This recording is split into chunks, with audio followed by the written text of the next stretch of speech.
Interview demo ক্লাসে 5-এর মধ্যে 5? সেটা কি কখনো সম্ভব? নিশ্চয়ই সম্ভব। কিন্তু কিভাবে? 5টা স্টেপ, মূলত 5টা স্টেপ যদি আমরা ঠিকঠাকভাবে প্রেজেন্ট করতে পারি, তাহলে কিন্তু আমরা ইন্টারভিউ ডেমো ক্লাসে 5-এর মধ্যে 5ই পেতে পারি। কি সেই 5টা স্টেপ? আলোচনা করব। নমস্কার বন্ধুরা, লার্নিং ফর টিচিং চ্যানেলে সকলকে স্বাগত জানাই। আশা করি সবাই খুব ভালো আছো, সুস্থ আছো। হ্যাঁ, তোমরা ঠিকই শুনছো। ইন্টারভিউ ডেমো ক্লাসে 5-এর মধ্যে 5 পেতে গেলে আমাদেরকে 5টা স্টেপ ঠিকঠাকভাবে ফলো করতে হবে। টেট পাস এবং একাডেমিক স্কোর কম হয়েছে, তার জন্য মনে চিন্তা নিশ্চয় হচ্ছে। এমন পরিস্থিতিতে আমাদেরকে ইন্টারভিউয়ের জন্য খুব ভালোভাবে প্রিপারেশন নিতে হবে। কিন্তু ইন্টারভিউয়ের জন্য প্রিপারেশন নিতে গেলেও ইন্টারভিউয়ের যে সিলেবাস, সেই সিলেবাসটা পুরোটা আমরা যদি পড়বো ভাবি, তাহলে কিন্তু সেই বিশাল পরিমাণের সিলেবাস আমরা কমপ্লিট করে গেলেও কিন্তু আমাদের ইন্টারভিউ কতটা সফল হবে সেটা আমরা ভাবতে পারি না। তাই আমাদের হাতে কি রয়েছে? আমাদের হাতে রয়েছে ডেমো ক্লাস, ডেমো টিচিং। এই ডেমো টিচিংটা যদি আমরা সুন্দরভাবে করতে পারি এবং সেখান থেকে যদি আমরা 5-এর মধ্যে 5ই পেতে পারি, তাহলে কিন্তু আমরা প্রতিযোগিতায় সফল হতে পারবো এবং তুমিও হতে পারবে ভবিষ্যতে শিক্ষক। তো তার জন্য আমাদেরকে 5টা স্টেপই ফলো করতে হবে। কি কি স্টেপ? চলো আলোচনা করে নিই। তার আগে বলে রাখি যে যারা এখনো পর্যন্ত চ্যানেলটা সাবস্ক্রাইব করোনি, তারা অবশ্যই সাবস্ক্রাইব করে যুক্ত হয়ে যাও, এবং যারা যুক্ত হয়ে আছো তারা লাইক কমেন্ট করতে কিন্তু ভুলো না। তো চলো দেখা যাক কি কি 5টা স্টেপ আমাদেরকে মাথায় রাখতে হবে। 1 নম্বর স্টেপ হচ্ছে ইন্ট্রোডাকশন, 2 নম্বর স্টেপ হচ্ছে অ্যাট্রাকটিভ, 3 নম্বর অ্যাক্টিভ, 4 নম্বর টিএলএম এবং 5 নম্বর বোর্ড ওয়ার্ক। এই 5টা স্টেপ, মেইন স্টেপ যদি আমরা ফলো করতে পারি, তাহলে এক্সামিনার যে কোনো টপিকের উপরই ডেমো দিতে বলুক না কেন, আমরা কিন্তু খুব সহজেই নার্ভাস না হয়ে দিতে পারবো। তাহলে চলো বিস্তারিতভাবে স্টেপগুলো জেনে নিই। প্রথমে রয়েছে ইন্ট্রোডাকশন, অর্থাৎ কি করতে হবে? ক্লাসের মধ্যে প্রবেশ করার পর আমাদেরকে ছাত্রছাত্রীদের সাথে কুশল বিনিময় করতে হবে। এটা আমরা সবাই জানি যে গুড মর্নিং দিয়ে আমাদেরকে ক্লাস শুরু করতে হয়, সুপ্রভাত বা গুড মর্নিং এরকম ভাবে বলে আমাদেরকে ক্লাস শুরু করতে হয়, এবং তারপর তারা কেমন আছে, ভালো আছে কিনা, এরকম খবরাখবর কিন্তু আমাদেরকে নিতে হয়।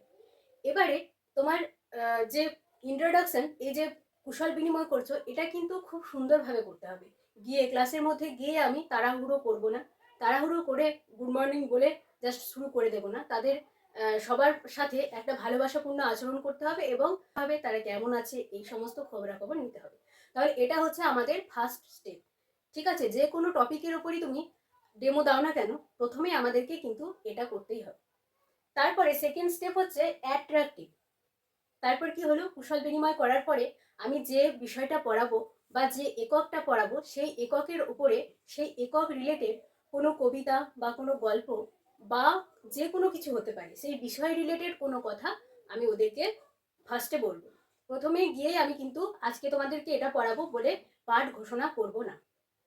ঠিক আছে, বোঝা গেছে? তাহলে প্রথমে কুশল বিনিময়, এবং তারপর আমাদেরকে যে বিষয়টা পড়াবো আমরা, সেই বিষয় রিলেটেড কোনো মজার ঘটনা, এই গল্প, কবিতা বা গান যে কোনো কিছু হতে পারে, সেই বিষয় রিলেটেড আমি যেটা প্রেজেন্ট করব সেটা আমাদেরকে অ্যাট্রাকটিভ হতে হবে, যাতে তারা সে বিষয়টাতে আনন্দ উপভোগ করে এবং উৎসাহ দেখায়। সেই বিষয় রিলেটেড আমি কোনো ঘটনা, মজার ঘটনা বা গল্প, কবিতা তাদেরকে বল। যেমন আমি যদি পরিবেশের কোনো টপিক পড়াই, যেমন শাক সবজির যে একটা টপিক আছে, সেই টপিকটা যদি পড়াতে যাই, তাহলে আমাকে ফার্স্টে কিন্তু শাক সবজি রিলেটেড কোনো কথা বলতে হবে। সেক্ষেত্রে আমি কি বলতে পারি যে তোমরা কি রোজ বাবা মার সাথে বাজারে যাও, বা কোনোদিন কি তোমার বাবা মার সাথে বাজারে গেছো, এরকম ভাবে শুরু করতে পারি। তাহলে ওরা কি হবে, ওরা কিন্তু আগ্রহ সহকারে কিন্তু তাদের উত্তর দেওয়ার চেষ্টা করবে যে যায় বা যায় না, এরকম ভাবে, বা বাজারে ওরা গিয়ে কি কি দেখেছে। ঠিক আছে, এইরকম ভাবে আমি ওদেরকে জিজ্ঞেস করতে পারি।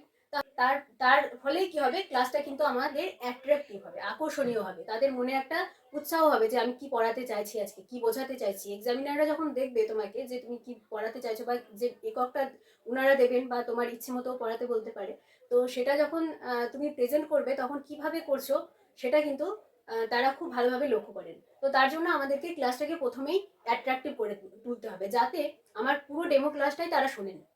এটা আমাদেরকে মাথায় রাখতে হবে। তাহলে সেকেন্ড স্টেপ হলো, থার্ড স্টেপ কি আছে? অ্যাক্টিভ। অর্থাৎ কি করতে হবে? ক্লাসটাকে আমাদেরকে সবসময় সক্রিয় রাখতে হবে। ক্লাস সক্রিয় রাখতে গেলে কি করতে হয় আমাদেরকে? শুধুমাত্র আমি বক বক করে যাচ্ছি এরকম না, আমার পড়ানোটাই এমন হবে যেখানে শিক্ষার্থীরাও তাদের কথা বলা, তাদের মতামত প্রকাশ করার সুযোগ পাবে। সেটা এবার কিভাবে করতে পারি? আমরা তো অনেক সময়ই বলি যে আচ্ছা তোমাদের মনে কোনো প্রশ্ন থাকলে আমাকে জিজ্ঞেস করতে পারো, বা আচ্ছা এটা বলো তো তোমরা কি জানো, এরকমভাবে হুটহাট করে তাদেরকে কোশ্চেন করতে পারি। কিন্তু সেই কোশ্চেনগুলোকে আমরা অ্যাভয়েড করে এমনভাবে উপস্থাপন করব যাতে তারা আগ্রহের সাথে আনসার দেয়। যেমন আমি পরিবেশের হয়তো একটা চ্যাপ্টার পড়াচ্ছি শাকসবজি, সেখানে যদি আমি জিজ্ঞেস করি আচ্ছা কয়েকটা সবজির নাম বলো তো, আচ্ছা কয়েকটা ফলের নাম বলো তো, আচ্ছা গ্রীষ্মকালে পাওয়া যায় কোন কোন সবজি, আচ্ছা কোন কোন শাকে এই ভিটামিন থাকে, কোন কোন শাকে ওই ভিটামিন থাকে, এরকম করে যদি আমি জিজ্ঞেস করি তাহলে কিন্তু ওরা আনসার দেবে না। কারণ সেটা সবার ক্ষেত্রে জানার বিষয় নয়। যারা জানে তারা আনসার দেবে এবং যারা জানে না তারা কিন্তু নিষ্ক্রিয় থাকবে। তাহলে ক্লাসটাকে আমাদেরকে সক্রিয় করতে গেলে কি করতে হবে, আমরা যদি এই ধরনের প্রশ্নগুলো করি ছোট ছোট করে, যেমন তোমরা কি কখনো বাজারে গেছো? আচ্ছা, কেউ বলতে পারে যে আমি আজকে গেছিলাম বা কালকে গেছিলাম। আচ্ছা কাল গেছিলে, তাহলে কি কি সবজি দেখেছিলে সেখানে? আচ্ছা তোমরা গাজর দেখেছো সেখানে? তো তারা হয়তো বললো হ্যাঁ গাজর দেখেছি, বা এখন শীতকাল, তাহলে শীতকালে যে সমস্ত সবজি পাওয়া যায় সেগুলোর নাম কিন্তু ওরা টুকটাক বলতে পারবে। তাহলে সেগুলো কিন্তু উৎসাহ সহকারে আমাকে বলবে, এবং তার ফলে আমি লাস্টে গিয়ে ওদেরকে কি বলতে পারি, গ্রীষ্মকালের কিছু সবজির কথা বলতে পারি, আচ্ছা এইগুলো কি দেখতে পেয়েছো প্রচুর পরিমাণে? ওরা বলবে না ম্যাম এইগুলো তো আমরা দেখতে পাইনি। তাহলে শীতকালে এই সমস্ত সবজি পাওয়া যায়, এগুলো পাওয়া যায় না। এরকম ভাবে আমি ক্লাসটাকে এগিয়ে নিয়ে যেতে পারি। তাহলে আমাদেরকে ক্লাসকে অ্যাক্টিভ করতে গেলে কি করতে হবে, শিক্ষার্থীদের দ্বারা প্রশ্ন করাতে হবে, শিক্ষার্থীদের দ্বারা উত্তর নিতে হবে। এই পদ্ধতিটা যেন চলতে থাকে, কিন্তু মাথায় রাখতে হবে সেই প্রশ্নটা যেন তারা সকলেই আনসার দিতে পারে, এরকম কোশ্চেনের কিন্তু আমাদেরকে করতে হবে। ক্লাস 3-র একটা কবিতা রয়েছে যে আমরা চাষ করি আনন্দে। এটা সম্বন্ধে যদি আমি পড়াতে চাই, তাহলে আমি যদি বলি যে আচ্ছা চাষ কোন কোন সময়ে ধান চাষ করা হয় বলো তো, তাহলে কিন্তু গোনা কয়েকজনই আনসার দিতে পারবে, কিন্তু বাকিরা হয়তো নাও দিতে পারে, কেউ হয়তো জানে না, কেউ হয়তো আগ্রহ দেখাবে না আনসারটা দেওয়ার ক্ষেত্রে। কিন্তু আমি যদি এইভাবে জিজ্ঞেস করি যে এখন আবহাওয়াটা কেমন বলো তো, সবসময় ঝিরঝির করে বৃষ্টি পড়ছে তাই না? ওরা তখন বলবে হ্যাঁ। তখন আমি যদি বলি যে আচ্ছা এই যে সবসময় সারাক্ষণ ঝিরঝির করে বৃষ্টি পড়ছে, এটা কোন ঋতুর বৈশিষ্ট্য বলো তো, বা কোন ঋতুতে এরকম হয়? ওরা তখন বলবে বর্ষাকালে। আচ্ছা, আচ্ছা এখন তাহলে বর্ষাকাল তাই না? ওরা তখন হ্যাঁ বলবে। এবার তারপর আমি ওদেরকে বলতে পারি যে আচ্ছা তাহলে স্কুলে আসার সময় কি দেখেছো তোমরা যে আমাদের রাস্তার পাশে যে সমস্ত জমিগুলো রয়েছে সেই জমিগুলোতে কত চাষি চাষ করছে? আচ্ছা তোমাদের বাড়ির কি কেউ চাষ করেন? এরকম ভাবে যদি আমরা জিজ্ঞেস করি প্রশ্নগুলো, তাহলে কিন্তু ওরা সহজেই প্রত্যেকটা কোশ্চেনের আনসার দেবে, এবং সেটা কোশ্চেনের আনসারগুলো এক একজনের এক এক রকম হবে। এবং এইগুলো এর মাধ্যমে আমি কি করতে পারি, ক্লাসটাকে সমস্ত স্টুডেন্টদেরকে সুযোগ দিয়ে ওদেরকে অ্যাক্টিভ রাখতে পারি। তাই আমাদেরকে কোশ্চেনগুলো এরকমভাবেই সিলেক্ট করতে হবে। তাহলে যে 3 নম্বর পয়েন্ট আমাদের, 3 নম্বর স্টেপ অ্যাক্টিভ, এটা আমরা বুঝতে পেরেছি। তারপর 4 নম্বর কি রয়েছে, টিএলএম। এবার ডেমো টিচিং ক্লাসের মধ্যেও তোমাকে মাথায় রাখতে হবে সেখানে কিন্তু টিএলএম এর ব্যবহার করতে হবে। এবার তুমি ভাবছো যে টিএলএম এর ব্যবহার কিভাবে করব, আমি কি বাড়ির থেকে টিএলএম বানিয়ে নিয়ে যাবো? কিন্তু কিভাবে সেটা সম্ভব, কারণ এক্সামিনার তো যে কোনো টপিকের ওপরে আমাকে ডেমো দিতে বলতে পারে। তাহলে আমি সেক্ষেত্রে টিএলএম হিসাবে কি ব্যবহার করব? দেখো হাতের কাছে তোমার যে সমস্ত উপকরণগুলো রয়েছে সেইগুলোকেই কাজে লাগিয়ে তোমাকে টিএলএম বানাতে হবে। সেক্ষেত্রে এটাও হতে পারে যে তুমি বিষয় রিলেটেড কোনো একটা ছবি বোর্ডের মধ্যে আঁকলে এবং সেটা দেখিয়ে ওদেরকে পড়াচ্ছ, তাহলেও কিন্তু সেটা টিএলএম এর কাজ করবে। বা হাতের কাছে পাওয়া যে কোনো উপকরণ, যদি তোমার কাছে চক থাকে তাহলে অঙ্ক করানোর ক্ষেত্রে তুমি সেই চকগুলোকে ব্যবহার করে ওদেরকে পড়াতে পারো। এইরকম ভাবে হাতের কাছে পাওয়া উপকরণগুলোর সাহায্যে টিএলএম হিসেবে ব্যবহার করে কোনো মূর্ত জিনিসের সাহায্যে কিন্তু ওদেরকে পড়ানোর চেষ্টা করতে হবে, তবেই তোমার ডেমো ক্লাসটা সুন্দর হবে। ঠিক আছে? সেক্ষেত্রে তুমি বোর্ডের মধ্যে ছবি এঁকে নিতে পারো, বা তোমার হাতের কাছে থাকা উপকরণগুলোকে কাজে লাগিয়ে কিভাবে তুমি টিএলএমটা প্রেজেন্ট করবে সেটা কিন্তু তোমাকে ভাবতে হবে। 5 নম্বর হচ্ছে বোর্ড ওয়ার্ক। তোমাকে ক্লাসের মাঝে, ডেমো টিচিং এর মাঝে অবশ্যই বোর্ড ওয়ার্ক করতে হবে। তুমি শুধুমাত্র মৌখিকভাবে বলে গেলে এটা কিন্তু চলবে না। তোমাকে সমস্ত টিচিংটা সুন্দরভাবে পরিচালনা করতে গেলে বোর্ড ওয়ার্ক অবশ্যই করতে হবে। তাহলে এই হলো 5টা স্টেপ। এবং বোর্ড ওয়ার্কের ক্ষেত্রে একটা জিনিস মাথায় রাখতে হবে যে হ্যান্ড রাইটিং তোমার সেটা কিন্তু পরিষ্কার হওয়া যায়। সুন্দর হ্যান্ড রাইটিং সবার ক্ষেত্রে নাও হতে পারে, আমার নিজেরও হ্যান্ড রাইটিং সুন্দর নয়, তোমরা বুঝতেই পারছো, কিন্তু আমার হ্যান্ড রাইটিংটা যাতে পরিষ্কার হয় সেটা অবশ্যই মাথায় রাখতে হবে, যাতে ছোট বাচ্চারা সেটাকে সহজেই বুঝতে পারে। আমার লেখাগুলো একটু মাঝারি সাইজের হবে, খুব বড় লিখবো না, খুব ছোট্ট লিখবো না, এবং পরিষ্কার পরিচ্ছন্ন হ্যান্ড রাইটিং আমার হতে হবে। তাহলে বোর্ড ওয়ার্ক মাথায় রাখতে হবে, টিএলএম রাখতে হবে মাথায়, ক্লাসটাকে অ্যাক্টিভ রাখতে হবে, অ্যাট্রাকটিভ ভাবে আমাকে ক্লাস পরিচালনা করতে হবে, এবং প্রথমে গিয়ে আমাকে ইন্ট্রোডাকশন অবশ্যই দিতে হবে। ঠিক আছে, অনেক ক্ষেত্রে আমাদেরকে এক্সামিনার বলেন যে তুমি যে টপিকটা পড়াবে সেখান থেকে শুরু করো, তবুও আমাদেরকে ইন্ট্রোডাকশনটা অবশ্যই করতে হবে, তাহলেই তোমার কমপ্লিটভাবে ডেমো ক্লাসটা সুন্দর হবে। তো এই ছিল 5টা স্টেপ। এই 5টা স্টেপ যদি তোমরা ফলো করতে পারো তাহলে কিন্তু আশা করছি ডেমো ক্লাসে 5-এর মধ্যে 5ই পেয়ে যাবে।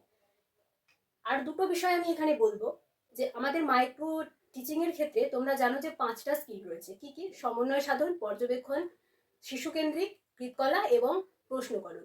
এই যে 5টা মাইক্রো স্কিল রয়েছে, এই 5টা মাইক্রো স্কিলের কিন্তু নির্দিষ্ট কিছু বৈশিষ্ট্য রয়েছে। বৈশিষ্ট্য বলতে কি রকম? যেমন এক একটা স্কিলে আমরা কিছু নির্দিষ্ট কথা রয়েছে সেগুলোকে কিন্তু বারবার ব্যবহার করার চেষ্টা করি। যেমন আমি যদি পর্যবেক্ষণ দক্ষতাটা পড়াই, পর্যবেক্ষণ দক্ষতার সাহায্যে যদি ক্লাস পরিচালনা করি, তাহলে আমি সেক্ষেত্রে কি কথাটা ইউজ করব বারবার? আচ্ছা তোমরা দেখো তো, আরো ভালোভাবে লক্ষ্য করে দেখো, এটা কি দেখতে পাচ্ছ? এই যে দেখার বিষয়টা বারবার আমরা উল্লেখ করব। ঠিক তেমনি সমন্বয় সাধন পড়াতে গেলে, সমন্বয় সাধন দক্ষতায় পড়াতে গেলে আমরা কি করব? একটা সাবজেক্টের সাথে সাথে অন্য একটা সাবজেক্ট রিলেট করব। যে বাংলার কোনো বিষয় পড়াচ্ছি, আচ্ছা ইংরেজিতে এটাকে কি বলে, এরকম, বা সংখ্যার কোনো বিষয় নিয়ে আসার চেষ্টা করব। আবার শিশু কেন্দ্রিকের আমরা কি করি? শিশু কেন্দ্রিকে সবাই মিলে একটা আলোচনা, আচ্ছা সবাই মিলে একটু নিজেদের মধ্যে আলোচনা করে এটা বলো তো, এরকম কথা কিছু ইউজ করি। আবার কৃতকলার ক্ষেত্রে আমরা কি করি? কোনো ওদেরকে দিয়ে কোনো ছবি আঁকানো বা কোনো গান, কবিতা, এইগুলো ইউজ করি। এবং প্রশ্নকরণের ক্ষেত্রে কি? ওদের মনে আগ্রহ সৃষ্টি করা, যেটা থেকে ওরা সে আগ্রহ সহকারে আমাকে কোনো কিছু জানতে চায় আমার কাছ থেকে। এই জিনিসগুলো কিন্তু আমরা বারবার করার চেষ্টা করি। তাই এইগুলো হচ্ছে আমাদের এই 5টা স্কিলের বৈশিষ্ট্য। তাই আমরা যখন ডেমো ক্লাসটা পরিচালনা করব, তখন এই রকম ধরনের যদি কিছু কথা আমি ডেমো ক্লাসের মধ্যে উল্লেখ করতে পারি, তাহলে কিন্তু আমার ডেমো ক্লাসটা আরো সুন্দর হবে। ব্যাপারটা বোঝা গেছে? আশা করছি বোঝা গেছে। যেমন আমি বললাম টিএলএম ব্যবহার করতে, এবার তুমি যদি সেটা ছবির মাধ্যমে বোর্ডে দেখাতে চাও, তাহলে তুমি এই কথাগুলো বারবার ইউজ করবে যে আচ্ছা এই জিনিসটা দেখতে পাচ্ছ, আচ্ছা আরো ভালোভাবে লক্ষ্য করে দেখো তো এখানে কি দেখতে পাচ্ছ। তাহলে এই কথাগুলো উল্লেখ করলে কি হবে? এক্সামিনার খুব সহজেই বুঝতে পারবেন যে তোমার স্কিল সম্বন্ধে ধারণা রয়েছে। তাহলে কিন্তু তোমার ডেমো ক্লাসটা সত্যি আকর্ষণীয় হবে। আর একটা বিষয় যেটা, সেটা হচ্ছে যে আমরা প্রাইমারি লেভেলে যে সমস্ত পড়াশোনাগুলো রয়েছে সেগুলো কম বেশি সবাই কিন্তু আমাদের ছেলে মেয়েদেরকেই হোক বা আমাদের থেকে ছোট যাদেরকেই হোক, তাদেরকে কম বেশি পড়িয়ে থাকি বা পড়াতে পারবো। কিন্তু ডেমো টিচিং এর ক্ষেত্রে কি হয়? হুট করে যদি এক্সামিনার কোনো একটা টপিকের উপরে আমাকে ডেমো দিতে বলেন, তাহলে কিন্তু আমার মনে একটা নার্ভাসনেস কাজ করে, তার ফলে ডেমো ক্লাসটা সুন্দর হয় না। তার জন্য আমাকে কি করতে হবে? প্রাইমারি যে সমস্ত টপিকগুলো রয়েছে সেই টপিকগুলো একবার চোখ বুলিয়ে নিয়ে এই যে স্ট্রাকচার, এই স্ট্রাকচারে একবার ফেলে দেখতে হবে যে আমি এই এককটা ইন্ট্রোডাকশন পার্টটা কীরকম করব। আমি যদি ওদেরকে গুণ শেখাই বা ভাগ শেখাই বা গুণনীয়ক শেখাই, গুণিতক শেখাই, তাহলে আমি ইন্ট্রোডাকশন পার্টটা কীরকমভাবে করব, আমি অ্যাট্রাকটিভ কিভাবে করতে পারি, কোন গল্পগুলো এইগুলো পড়ানোর ক্ষেত্রে বলতে পারি, কিভাবে ওদেরকে অ্যাক্টিভ করতে পারি, কি কি প্রশ্ন ওদেরকে দিয়ে করাতে পারি, বা ওদেরকে কি কি প্রশ্ন আমি জানতে পারি, টিএলএম কি কি ব্যবহার করতে পারি, এবং বোর্ড ওয়ার্ক এক্ষেত্রে কি কি করব।